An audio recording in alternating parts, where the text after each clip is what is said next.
ప్రపంచంలో ప్రతిదీ కల్తీ అయిపోయింది. ఫలానాది శుద్ధమైనది అని చెప్పడానికి లేదు, ప్రతిదీ కల్తీ అయిపోయింది. వేరుశనగ నూనె కిలో కావాలి అంటే 4 కేజీల పల్లీలు కావాలి.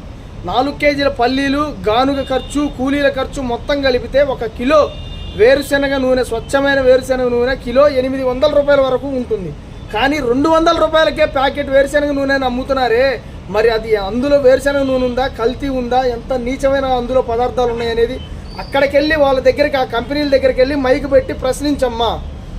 ఏదో 10 రూపాయలు పొట్టకుటి కోసం రోడ్డు అమ్మంటే జాతరలో బన్ను అమ్ముకునేవాడి దగ్గర పోయి మైకు పెట్టి పొడిచి గుచ్చి వాడిని చంపిన దాకా నిద్రపోయేటట్లు నువ్వు. బుద్ధి బుర్ర జ్ఞానం ఉండాలా కొంచెమన్నా. తప్పు చేస్తే తప్పు చేసిన ప్రతి ఒక్కరిని ప్రశ్నించాలి, మనం వాళ్ళని శిక్షించాలి. అంతేగాని పెద్ద పెద్ద తప్పులు చేసిన పెద్ద పెద్ద వాళ్ళని వదిలేసి చిన్న తప్పు చేసిన చిన్నోడిని పట్టుకొని వాడిని చంపుదామని ప్రయత్నం చేయడం అనేది చాలా తప్పు.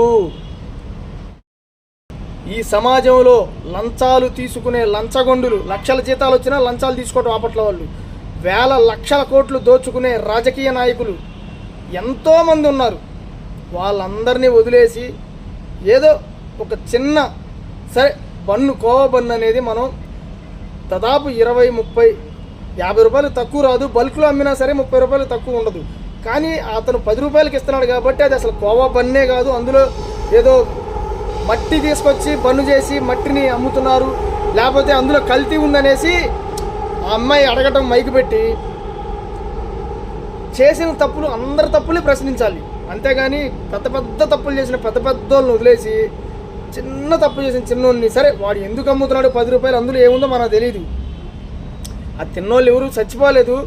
కానీ కుళ్ళిపోయిన మాంసం ఎంతమంది, ఎన్ని రెస్టారెంట్లు కుళ్ళిపోయిన మాంసం అమ్ముతున్నారు, వాళ్ళని ఎవరైనా ప్రశ్నించారు ఎప్పుడైనా?